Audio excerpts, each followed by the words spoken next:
Welcome to Financial Issues, where we join reality with truth, helping you make the most of your money by honoring God with your investments. Now listen in as we give you the practical tools and advice you need to become a biblically responsible investor. Good morning. Welcome to Financial Issues. I'm your host, Shana, and our phone lines are open this morning. So we're live here. 610-363-1110 is the phone number if you want to get your call queued up early.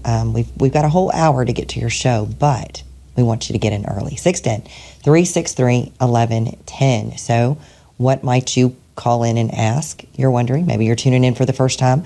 Well, Financial Issues is a ministry that helps educate people about financial issues from a biblical worldview.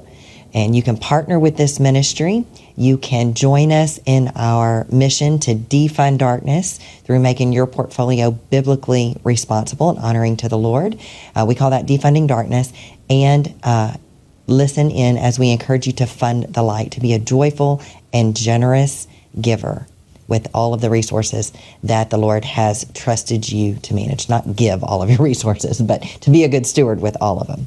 So I just wanted to mention Veterans Day yesterday. I hope that you all had a wonderful day. If you had the day off, I hope that you enjoyed it and that you thanked a veteran. So I want to thank my dad. My dad fought in the Vietnam War. I think we have a picture of him to show up there on the screen. So that was him on his way to Vietnam, passing in front of the Philippines. He served in the Navy. So thanks, Dad, for your service to this country. Both of my late grandfathers were also veterans as well, serving in World War II. And my dad's dad actually re-enlisted in the Merchant Marines when my dad was in the Navy. So also, I would be remiss if I didn't mention our founder, Dan Celia, who was a spiritual father to me in so many ways. So he served our country in the armed forces as well, and we're so grateful for their service and all the service that all of our partners and listeners gave. And Shana, I'll jump in and say thank you to Elijah Kelly. He also served in the military for several years before coming with us. Absolutely. Yeah. Thanks, Elijah. Yeah. All right, so on today's show, we're going to get to your calls and your questions, 610-363-1110. We're also going to talk about creating a legacy and how to help youngsters get started. And we'll also talk more about the election from sort of a financial perspective. So hope that dead horse has not been beat too much, but, we are sort of in celebratory mode. So let's get to our stewardship verse of the day today. 2 Timothy 2:22. Flee also young lust, but pursue righteousness, faith, love, peace, and those who call on the Lord out of a pure heart. Well, in the Bible, youthful lust refer to desires typically associated with youth, such as the pursuit of pleasures, power, the pursuit of possessions.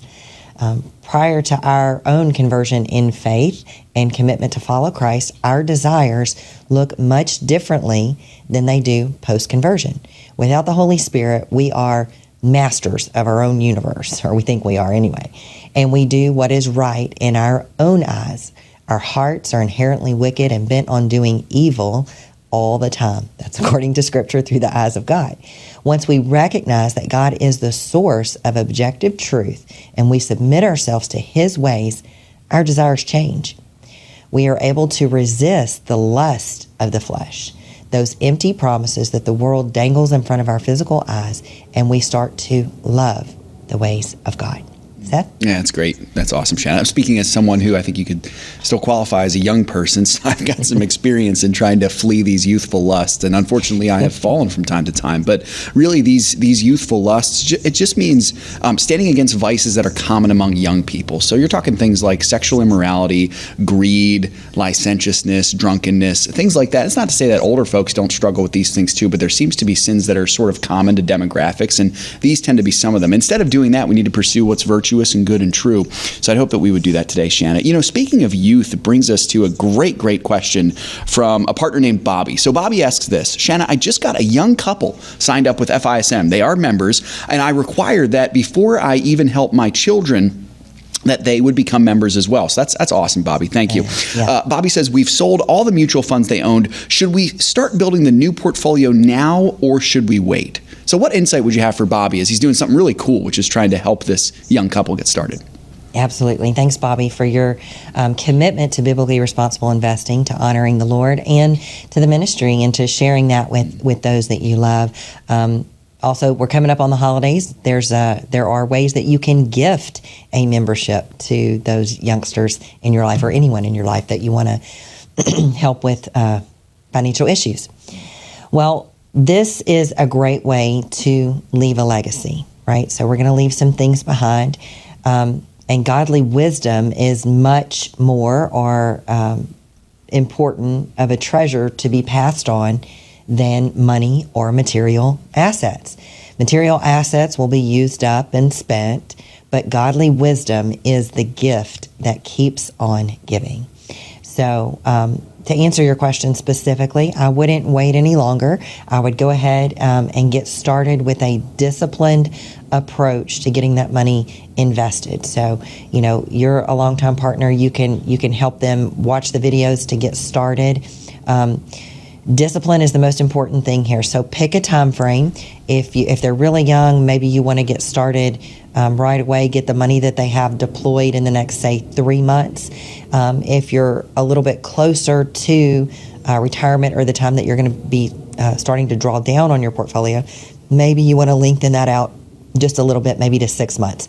But whatever time frame you pick, if it's 3 months or 6 months, you take your whole portfolio, you divide it by that number, and then plan on systematically getting it deployed into the asset allocation models over that time period. Just pick a day of the month. If you start today, which is the 12th of the month, on the 12th of next month, if that's a day that's open, the market is open, then deploy another 1/3 or 1/6, whatever your number is, and just be consistent until you get it all deployed. Awesome. And now switching to these youngsters, this young couple, and really anyone who's looking to invest well, Shana, what's the best thing they can do? Understanding that, when you're in your stage of life, 20s and 30s, you got maybe more things that you have to worry about deploying money towards. You'll have kids, you might have a mortgage to pay, maybe not as much disposable income. How would you advise a young person? Yeah, so my number one investment tip is to come wholeheartedly to the conclusion that what we have is not ours. Sometimes that is a bit deceiving. If we're, looking at our bank statement, we see our name listed at the top there, or the title of our car, our name plus, I guess, the bank's name or whoever's given us the money to finance it.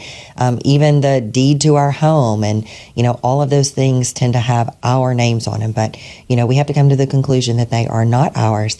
God owns it all, and he should be honored with everything that he has given us. So, number one, commit to honoring God through a very practical way that you can do that is through biblically responsible investing, and that is to weed out the companies that are using shareholder dollars, which you have stewardship responsibility for if you're invested in that company, for nefarious purposes, or purposes that don't align with Christian values and are not honoring to the Lord. So companies that support abortion, the LGBTQ agenda, human rights violations, so on and so forth. So we also want to remember, I guess another piece of advice is to remember the story of the widow's mite in Scripture. God is not concerned about the amount of what we have. In fact, he trusts us with more as we prove that we are faithful with a little. God is all about the heart. It's the motive, not the money, that pleases the Lord. So obedience is valued over sacrifice. 1 Samuel 15 tells us that, because obedience requires conquering our lust of the flesh, our youthful lust, and actively prioritizing God's will over our own desires. Yeah, awesome, Shana. And then how about just practical steps in building out a new portfolio? So a young person's got started, they've signed up maybe with the ministry, and now they're trying to figure out how to build this out. What would you tell them? Yeah. So it can be a bit overwhelming, when you first think about it. But, first things first, you have to focus on what you can control and the things that you have right in front of you. So get those things done first. Make sure that your emergency fund is established so that you can truly engage in a long-term strategy, so that you won't need to liquidate some of your investments if you have a short-term emergencies. And then just add money systematically. Do what I mentioned in the very, very beginning there. Pick a set time, be disciplined, get the money deployed, and then, add money. Certainly try to add money on a regular basis. Establish a routine of discipline, whether it's $10 a month, $25 a month, $100 a month, $1,000 a month, $10,000 a month, whatever it is. Establish that discipline. Be faithful with a little, and then you will be faithful with much as that comes to you. Well, folks, we've got to take a break. Our phone lines are open. 610-363-1110 is the phone number to get in the call queue. I'm your host, Shana Burt. We'll be back with more financial issues right after this short break.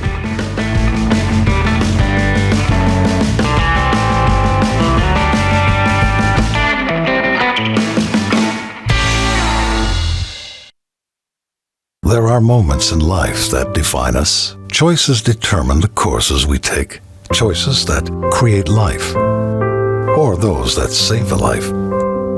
And some make life worthwhile. There are decisions to stay, or to go, to remain the same, or to grow. Sometimes we pray and make peace. Other times we take a stand for what we believe. In celebration, mourning, triumph, and defeat, we are invested in every decision we seek. Despite differences, we have one thing in common, the desire to do all for the glory of God. Keep your wallet aligned with your heart and your investments in harmony with your faith. Timothy Plan, biblically responsible mutual funds, ETFs, and retirement plans. Before investing, carefully consider a fund's investment objective, risks, charges, and expenses contained in the prospectus available at timothyplan.com. Read carefully before investing. Kids need the hope of Jesus. There's so much loneliness, brokenness, isolation, and bullying. Now you and I, we have the opportunity to do exactly what Jesus said, to go and make disciples, right where they are, right inside their public school. The Lord has been building the impact of Crossroads Kids Club, and we ask for your help to pursue a vision of greater national expansion. To join us, visit reachOurschools.com. That's reachOurschools.com. Through the ministry of Preborn, the Financial Issues family has saved tens of thousands of lives of babies. What an amazing job that God has done through you, the Financial Issues family. Would you join us in saving the lives of babies? What an amazing reunion we will have in glory, meeting all the people that we have saved. Please go to preborn.org, that is preborn.org, or financialissues.org, and click on the Preborn banner.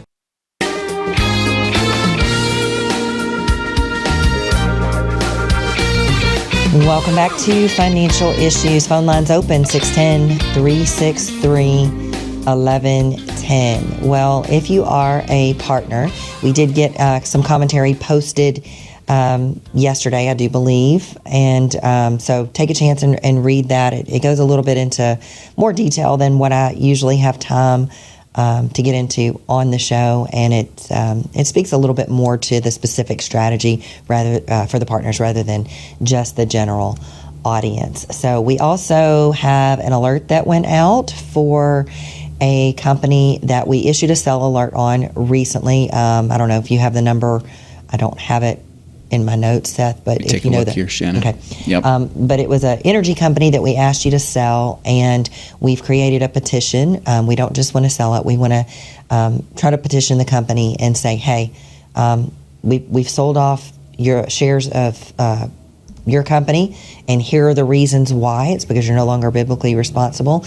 And hey, we would like for you just to choose to stay neutral in the culture war, and then maybe we have a chance to put you back on the list. Yep. E66. E66, okay. That's right. So if you're a partner, you would have gotten an email alert with a link to sign the petition. It is super easy. It will take you less than a minute, maybe even less than 30 seconds to actually go through and do that. So in the commentaries and the note to the partners that was posted just this week, I mentioned that America has been granted a reprieve. You can say that reprieve. I did. I had to because I messed it up the first time. A reprieve. So, in so many different ways, economically, spiritually, I guess you would say, we have a chance, I think, and America spoke. But since this is financial issues, let's talk about the economics of it. So contrary to what Bloomberg says, Bloomberg, of course, part of the mainstream media that does lean left, Trump is not inheriting a healthy economy. So the Biden administration added somewhere around $9 trillion to our national debt to push in $37 trillion where it is right now. That's about $55,000 per person that we added to our tab. Wow. So it's like a decent salary. Yeah, that's right. What do we have to show for it? Well, we have prices that are about 20 to 50% higher on everything from gasoline to groceries to insurance to housing prices. We've got mortgage rates that have more than doubled since the end of the last Trump administration, and home prices are up 40 to 50% in the last almost 4 years, making home ownership out of reach for a lot of Americans. We have a small business labor market that is, or growth in the labor market for small businesses that is almost non-existent. We have a dying small business sector. That's the reason for a lot of these government job numbers have to be revised, is because they did a terrible job in estimating the birth death rate of small businesses.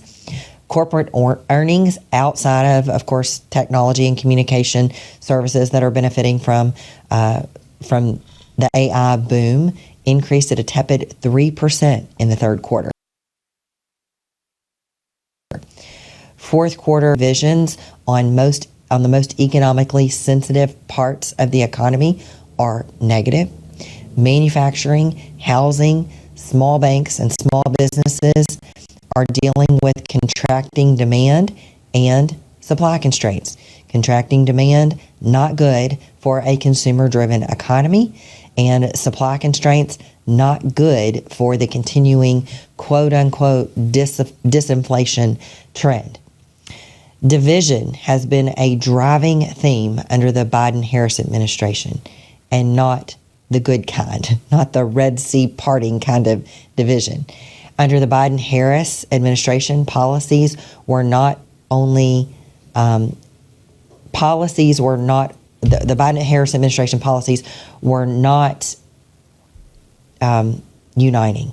They bifurcated people along the lines of values, race, gender, but division happened also in socioeconomic class, as low-income earners have borne the brunt of inflation so far, much more harshly than upper-income families. And in the business communities, small businesses have suffered and died at a much higher rate than big businesses.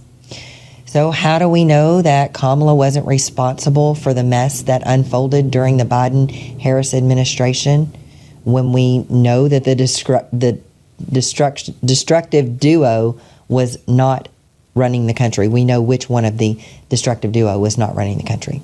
Well, she and her people had their first and hopefully last shot to manage a budget with the sole intent of obtaining a single outcome. That budget was the budget for her campaign. Here's a summary of her P&L. By the way, P&L stands for profit and loss. We'll have to emphasize the loss part here. The Harris campaign raised over $1 billion. That's pretty good revenue generating capacity. Lots of political analysts used that reason alone to project a win for Harris, assuming that the majority of people were putting their money where their values were. In the end, even Kamala's campaign P&L ended up red, to the tune of $20 million in debt. Oof. So she spent $1 billion plus that she had, plus $20 million that she didn't have. Here's how the breakdown came about. Democrats, including Harris's campaign, spent $1.1 billion on aired advertisements and related reservations. Whereas the Trump administration, the Trump campaign, really hit Main Street. They hit the avenues that people were really listening to and had faith in. He made the podcast circuits. He used social media. He got in touch with real people where they really are, and he didn't avoid the mainstream media. They avoided him, let's just say. So the Harris campaign invested 6 figures on flying banners over NFL games in October. $450,000 was spent daily on ads on the Las Vegas Sphere in Nevada. At least $20 million was reportedly spent on celebrity appearances and events and concerts, including the $1 million that the Harris campaign paid Oprah for her quote-unquote interview. Shana, I had seen a stat that there's a pop artist called Megan Thee Stallion. Don't listen to her. She apparently is not very good, but she was, or I'm sure she's talented, but she gave a performance at a Kamala event. I think they paid her $5 million. Wow. And it was a pretty inappropriate performance, and turns out it didn't work for them. That's just crazy. Yeah. Yeah. Yep. Apparently Hollywood doesn't have as much sway as they think they do. That doesn't seem to be the way to win everyday normal voters, is to push celebrities in their faces. Nope, very it wasn't. interesting. It proved not to be. Yep. So I'm not the only one who considers Kamala's campaign very bad stewardship. One former DNC consultant said, quote, "We spent money in stupid ways because we had a really bad strategy." That's pretty spot on. So this is kind of old news. I don't really need to tell anybody this, but the Trump win was a landslide. And to say it was a landslide was an understatement. So based on exit polls and surveys, Trump made gains with every demographic, proving that he is not divisive. He is more unifying. In fact, he brings people together that are concerned about common goals. There is something that struck a chord in every demographic that caused Trump to capture more of the vote than he did in 2024. Unfortunately, though, evangelicals were not credited at being the force behind the win like we were in 2016. According to certain research and certain polls, the total number of Christian voters decreased compared to previous elections. Only 51% of people of faith, which includes Christians, were likely to vote in 2024. So this translates into about 104 million faith voters who were likely to sit it out, including 41 million born-again Christians and 32 million regular Christian church attenders. Can you imagine what the results would have been if they hadn't sat this one out? I think the blue patches on the map would be even smaller. This, though, is one of the most telling stats to me. The group of people that Trump lost ground with. Apparently, there was one area where Trump actually lost popularity. Trump's share of the non-religious vote fell by 6 percentage points. In 2020, 31% of voters with no religion voted for Trump, while 65% voted for Biden. In 2024, 25% voted for Trump and 72% voted for Harris. This speaks volumes to me.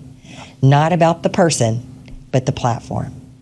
So, continue to pray for America. Pray for a peaceful transition of power. Pray that the politicians in Washington heard we the people loud and clear, and that they will do their job and carry out the will of the American people. They spoke so loudly for democracy, which is rule by the majority. I hope they stick to their guns and actually do what they indicated that they would do. They grossly misunderstood the will of the people. They now have a mandate in Washington, and hopefully they will carry out the will of the majority of the American people. Well, the markets yesterday continued their Trump win-fueled enthusiasm in a more moderate fashion. By the closing bell yesterday, the Dow was up 0.7 a point. The S&P and NASDAQ were in positive territory, but close to the flat line. This morning, the pre-markets are hovering around the flat line, the Dow being barely in positive territory, and the S&P and NASDAQ in slightly negative territory. So we do get inflation news out this week. I guess that's the next thing that is on the horizon for the markets. So, be cautious, be diligent in the way that you're approaching getting your portfolios reallocated post-election. There's a lot of emotion leading the markets right now, and a lot of short covering too as well. Well, folks, if you're listening on an outlet that only carries the short version of the show, we wish you a good day. For the rest of you, stick around. We've got more financial issues to come.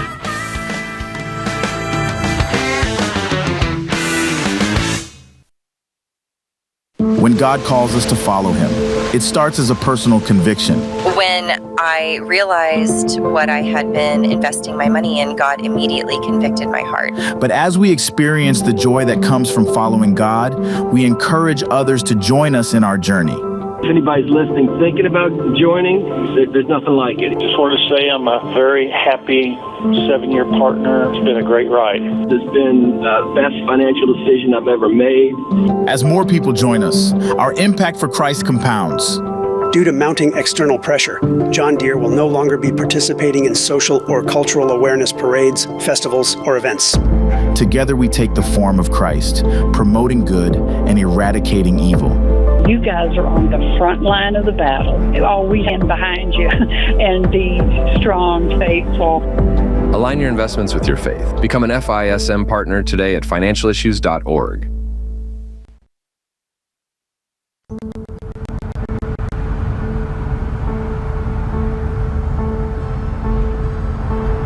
I want to make a point. No matter what happens, I'll always be there for you. I know.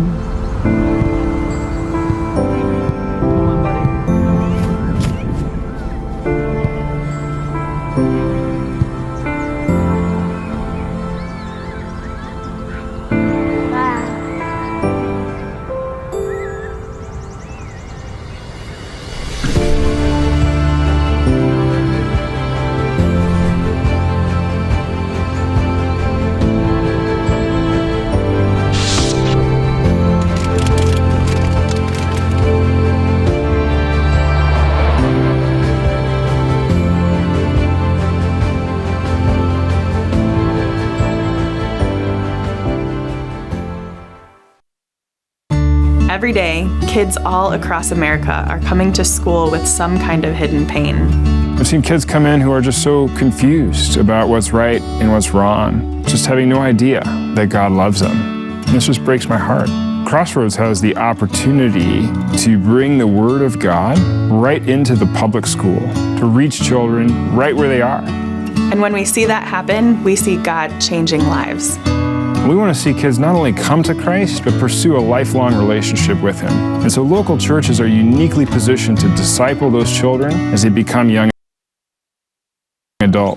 Crossroads comes alongside a church and provides that church with a club structure, curriculum, training, and ongoing coaching for them to run these outreaches in public schools. If you are burdened for the children of America, consider making a donation to Crossroads Kids Club. For more information, visit reachOurschools.com. That's reachOurschools.com. Securities offered through G.A. Reppel & Company, a registered broker-dealer and investment advisor, member FINRA and SIPC. Opinions expressed by Shana are hers alone and are for informational purposes only, and do not necessarily represent those of G.A. Reppel or the outlet on which you are listening. You should consider how the information applies to your situation prior to personally implementing it, and consult any financial professional you work with to make sure it's applicable to your financial plan. Welcome back to Financial Issues. We have our phone lines are open, 610-363-3776, 1110. If you get your call queued up now, you will be the next caller in the call queue right after we get to Wes. Wes is calling from, is that Idaho? Yeah, it's Idaho. Hey, Wes. All right. Hey, Wes, you're live on Financial Issues. Well, good morning, Shana. Nice to talk to you again, Seth. I talked to you yesterday. Good to talk to you, brother. After the show. Yes, sir. Thanks for calling again. Hey, absolutely. Well, this question needed Shana because I have a couple of UTMAs, one for each of my young girls. One of the girls is 5, one is 7. I am, of course, the custodian on the UTMAs. My question is, how is that going to be taxed? Am I going to have to file for the girls separately, or is it still going to be taxed under me?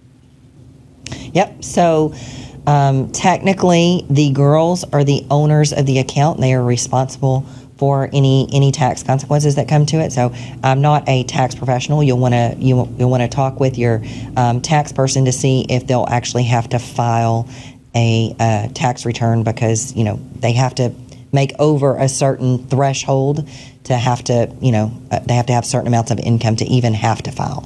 So your tax professional will be able to help you know that. I don't know how large the accounts are, but if they're 5 and 7 and you didn't start them with just a ton of money, the tax consequences are probably so small they'll be non-impactful. Alrighty, well that is going to help tremendously. I appreciate you. Thank you very much, Shana. Absolutely. Thanks for calling, Wes. Great Thanks, question. Wes. Bye-bye, guys. Talk to you soon, buddy. All right, phone lines are open. 610-363-1110 is the phone number. Well, according to a majority of sources, Republicans have now won control of the U.S. House of Representatives in the 2024 election. This news came out last night as more races are being called. I guess officially there's still about, what was it, 12 or like 14? Anywhere between 8 to 14 seats that we're seeing, Shana, still outstanding, somewhere in that range. But according to the latest projections, Republicans have secured the 218 seats that would be needed for a majority in the 435-member House of Representatives. That puts the count, if this source was right, to 218 Republican and 209 Democrat. If you do the math on that, that leaves 8 to go that have not been called. It was a little sketchy, I guess, depending on which sources you look at to see who's really ahead and where. But I think from what I gleaned, about at least 4 of those 8 seats show Republicans in the lead. So if it pans out that way, that could bring the balance of power in the Senate to 222 versus 213. This will give President Trump and Republican-controlled Congress a much easier path to do the things that need to get done. And again, the people have spoken. The majority of people have spoken. Trump says that there is no price tag for deportations. He told NBC News last week that there will be no price tag on his mass deportation plans. He said it's not a question of price tag, really. We have no choice. When people have killed, murdered, when drug lords have destroyed countries, and now they're going back to those countries because they're not staying here. There is no price tag. At the same time, Trump said he also wants to encourage legal immigration. So I'm not somebody that says, no, you can't come in. Trump says, we want people to come in, he said, but Trump just wants them to come legally.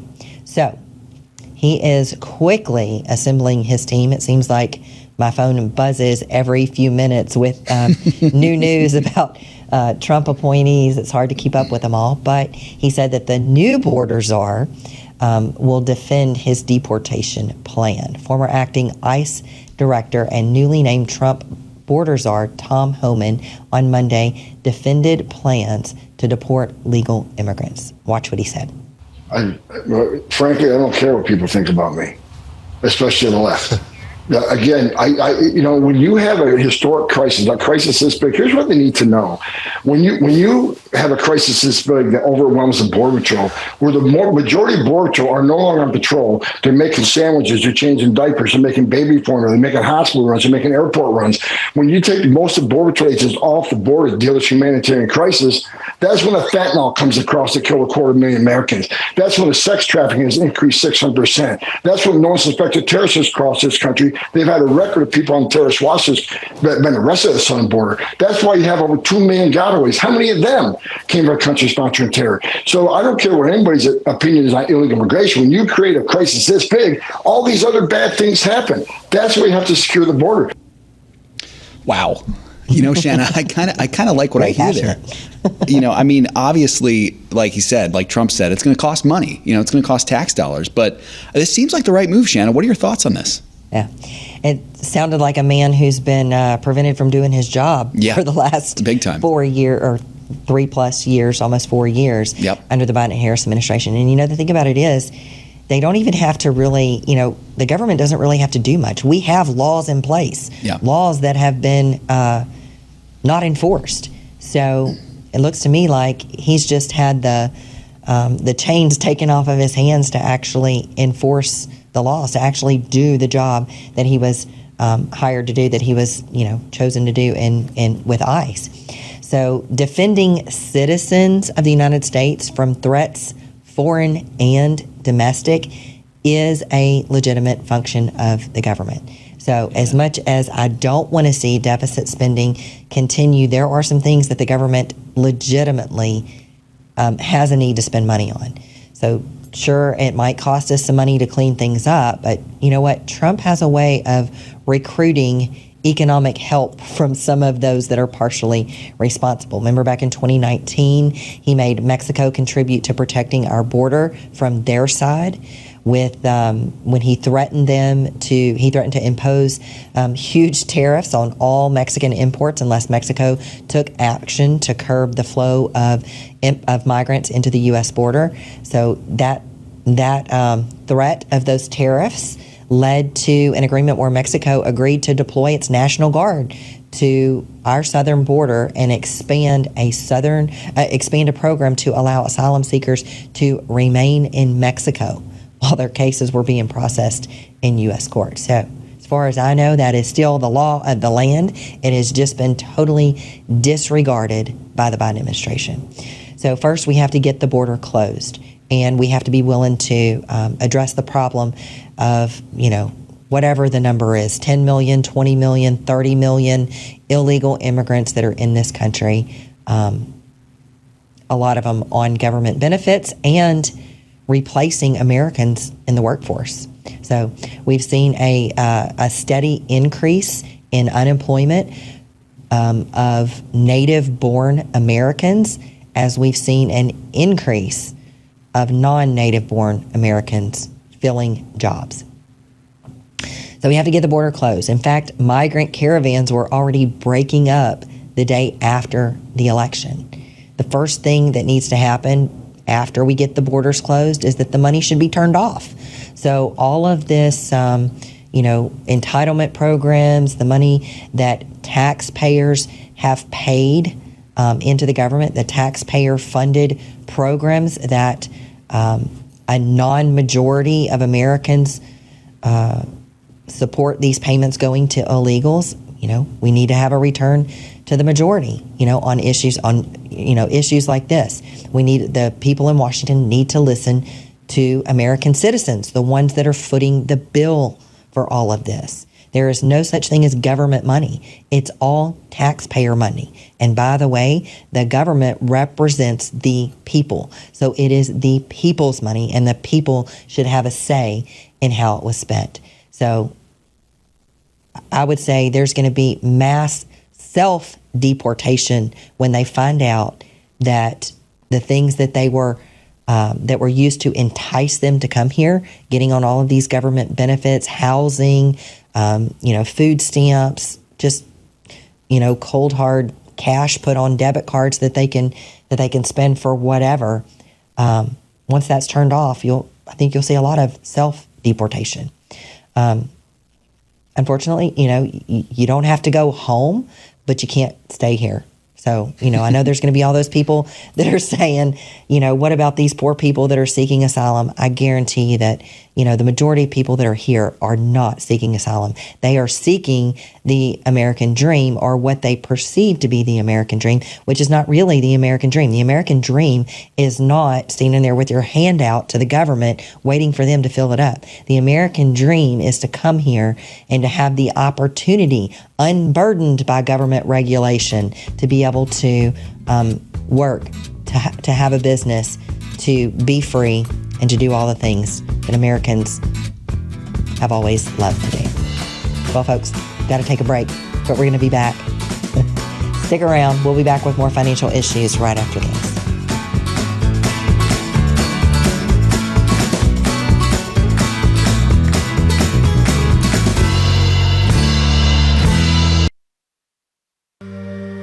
My wife and I, we moved into this neighborhood. We had some experience with Crossroads Kids Club. We had served at another club. We kind of thought to ourselves, like, it would be really, really cool for us to actually bring in a club that was able to share the love of Jesus with kids directly into the school. And so we started our Crossroads at Hilltop. Crossroads is amazing. You can learn all kinds of things about God. That He loves all of us. He died on the cross to pay for our sins. That He will help me in every way. There is just such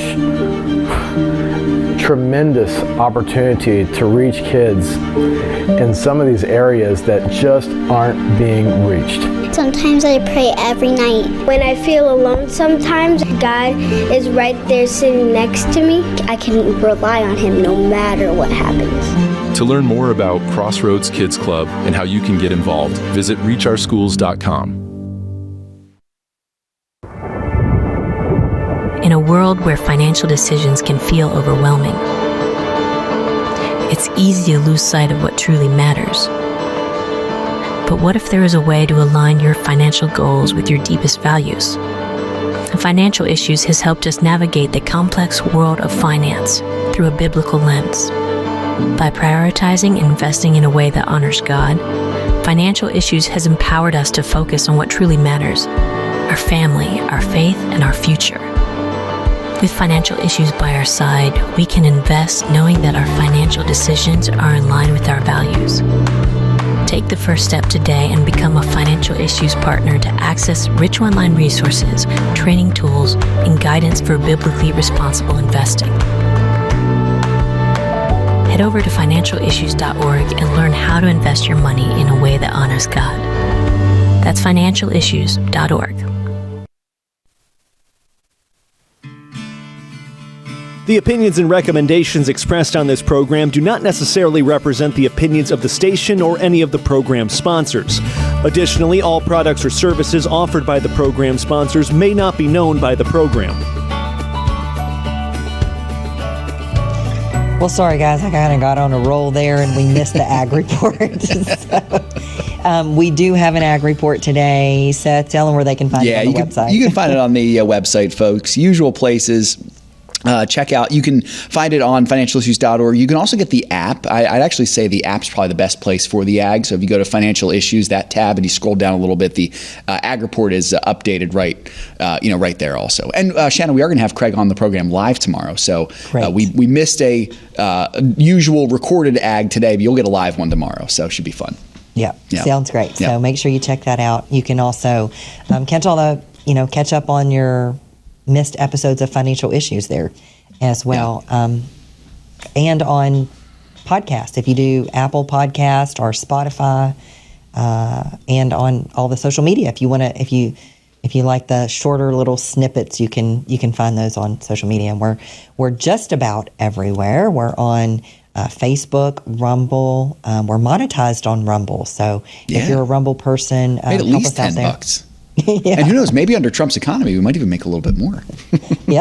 Speaking of Trump's economy, Truth Social, we're out there as well. X, Instagram. Did I miss one? Yep. No, I think you got it. Shana. Yep. All right. All the places. All right. So interesting. During the break there, we were talking about the deportations, and this is not a deportation, but Sam mentioned all of those Hollywood elites that promised to leave the country. I think we can maybe set up a GoFundMe. There you go. You're welcome to go. And collect money for their plane tickets. Yeah. I think Sam had mentioned one of them has threatened to leave for the last 20 years if the election doesn't go her way. Oh, they always do. They always do. And they never, ever leave. That. It's amazing. Yeah, right. Absolutely.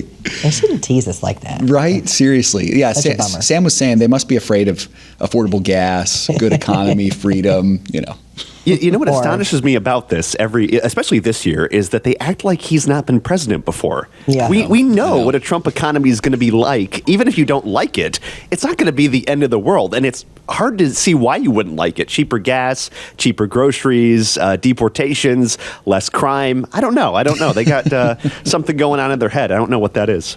I have a theory. They're afraid of the Epstein list and the Diddy list. Speaking of getting us kicked off YouTube, right? Yeah, both those lists. Oh my goodness, that's going to be a doozy. Yeah, I don't know if we'll ever see them, but yeah, it's interesting to see who's afraid of what. Yeah. And so, I mean, if you look at a common thread there, lots of them have been implicated. A lot of the ones that gave endorsements for Harris were implicated in some of those lists. Yeah. So, interesting.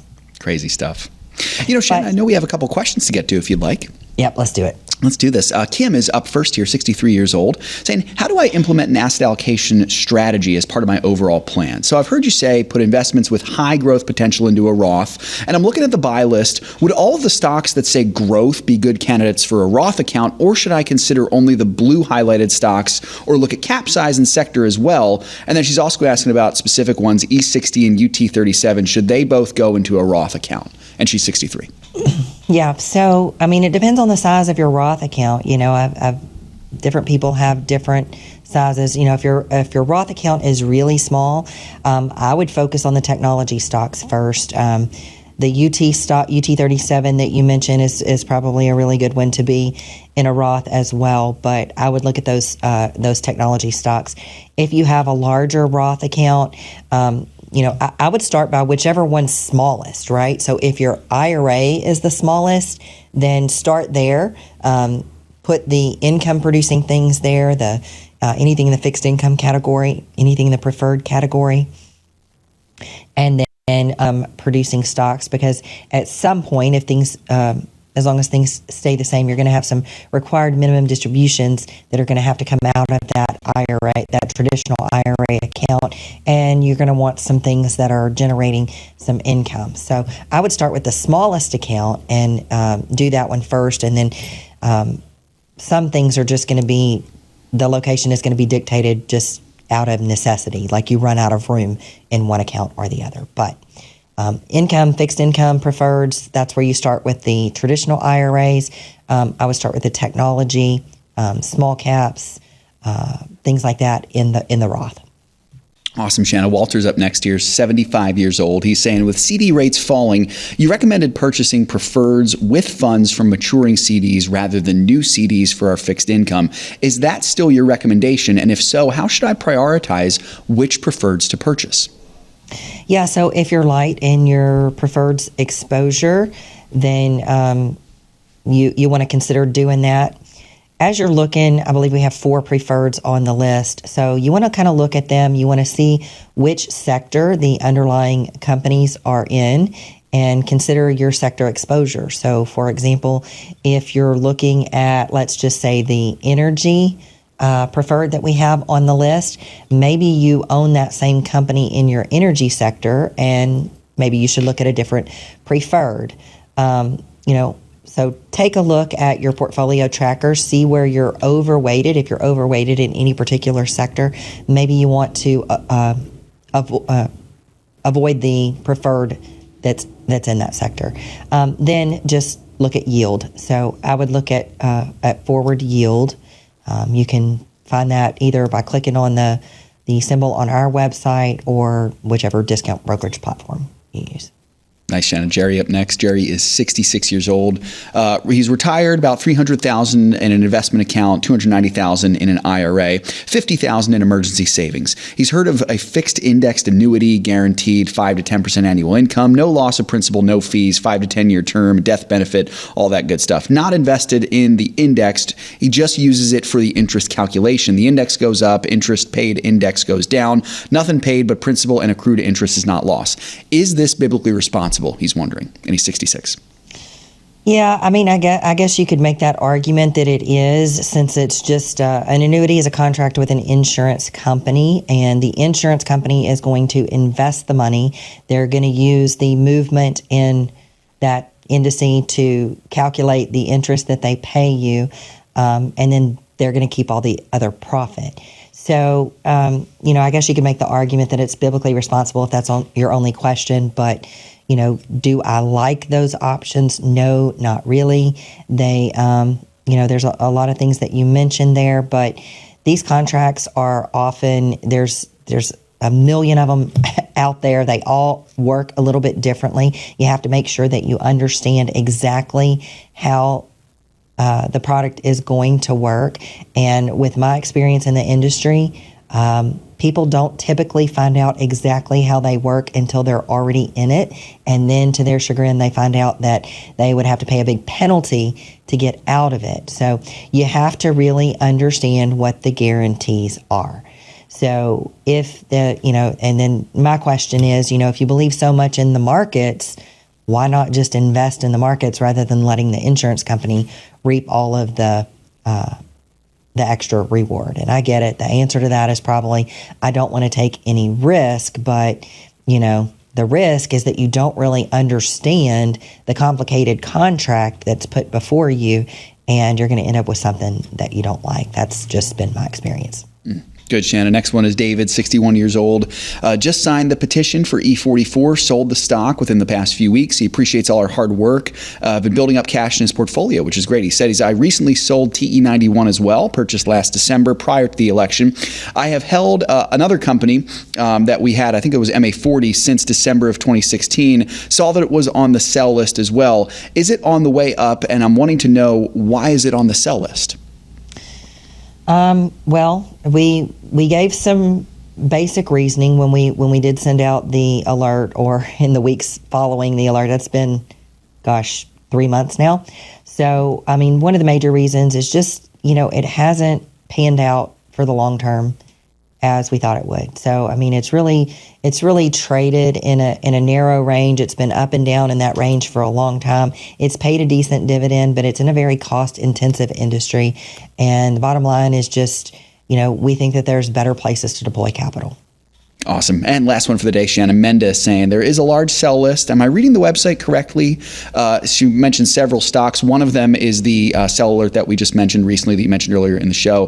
He doesn't have any of these and already sold one of them, or excuse me, she doesn't.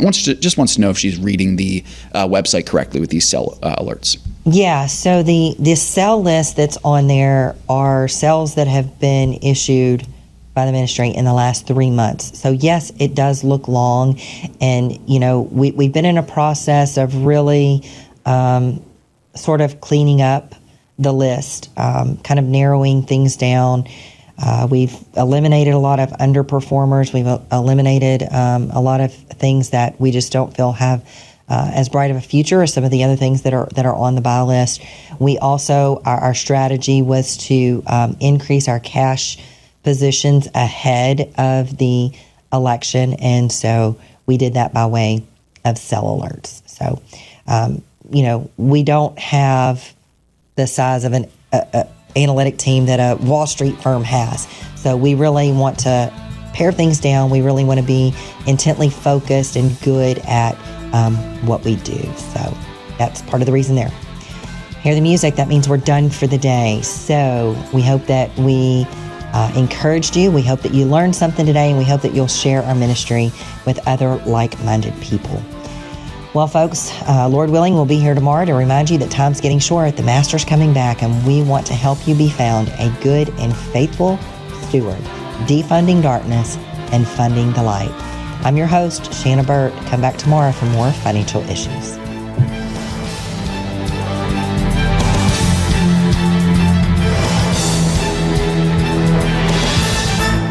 we ever forget that we're one nation under God, then we will be a nation gone under. Thank you for joining us. This has been an FISM production.